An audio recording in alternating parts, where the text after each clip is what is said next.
రంగారెడ్డి జిల్లా గూడూరు గ్రామంలో శివరాత్రి సందర్భంగా మరియు గుడి 3వ వార్షికోత్సవం కోసం పనులు వేగవంతంగా జరుగుతున్నాయి. గూడూరు గ్రామ సర్పంచ్ ఉప్పల దయానంద్ గుప్తా రేపు ప్రత్యేకంగా స్వామివారికి ఉదయం 6 గంటలకు రాజగోప ప్రవేశం, ధ్వజారోహణ, గణపతి పూజ, చతుర్లింగాసనం, గణపతి హోమం, స్వామివారికి అమ్మవారికి ప్రత్యేకంగా అభిషేకాల కార్యక్రమం ఉంటుందన్నారు. గ్రామంలోని అధికారులు స్వామివారి కళ్యాణంలో పాల్గొనాలని సూచించారు. స్వామివారిని ఊరేగింపు భజన భక్తులు, గ్రామస్తులు, యువకులు ప్రతి ఒక్కరూ శివరాత్రి సందర్భంగా స్వామివారి ఆశీర్వాదం తీసుకోవాలని తెలిపారు. 6 గంటలకు రాజగోపుర ప్రవేశం, తర్వాత ధ్వజారోహణ, తర్వాత గణపతి పూజ, చతుర్లింగాసనం, అమ్మవారికి అభిషేకం, అదేవిధంగా స్వామివారికి అభిషేకం, తదుపరి హోమం, గణపతి హోమం జరుగుతుంది. అదేవిధంగా దాని తర్వాత స్వామివారి అభిషేకం, తర్వాత ఉత్సవ విగ్రహాల అభిషేకం గిట్టు ఉంటుంది. ఆ తర్వాత స్వామివారి కళ్యాణం జరుగుతుంది. ఆ కళ్యాణంలో గ్రామస్తులందరూ అధిక సంఖ్యలో పాల్గొనాలని కోరుచున్నాను. సాయంత్రం 6 గంటలకు స్వామివారి కళ్యాణ ఉత్సవ విగ్రహాలతో ఊరేగింపు జరుగుతుంది. ఊరేగింపులో అధిక సంఖ్యలో పాల్గొని గ్రామస్తులందరూ ప్రేమతో, భక్తితో అందరూ ఐక్యమత్యమై అందరూ గ్రామస్తులు అధిక సంఖ్యలో పాల్గొని ఈ ఊరేగింపును విజయవంతం చేయగలని కోరుచున్నాను. మన గ్రామంలో జరుగుతున్న ఈ కార్యక్రమానికి చుట్టుపక్కల గ్రామస్తులు అందరూ వస్తారు.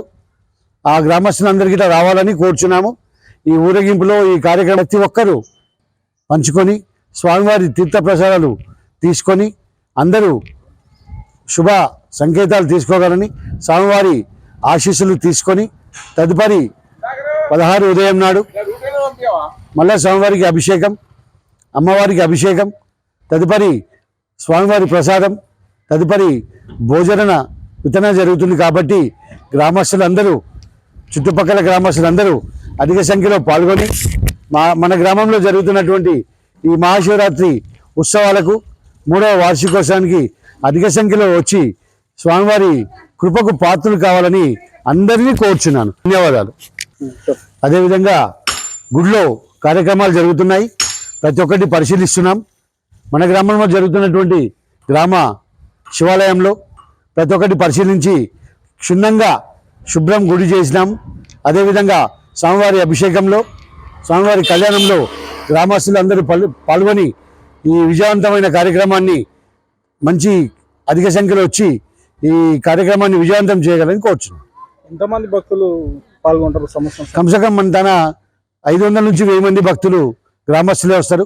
అదేవిధంగా మక్తాగూడ నుంచి, మల్లాపూర్ నుంచి, పెద్దగుట్ట నుంచి, ఈ చుట్టుపక్కల తండాల నుంచి, బోడిగూడెం నుంచి, నానాజీపూర్ నుంచి గిట మన గ్రామానికి రావడం జరుగుతుంది.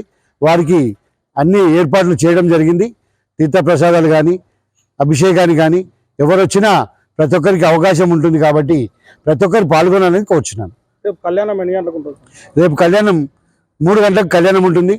ఆ తర్వాత 6 గంటలకు ఊరేగింపు ఉంటుంది.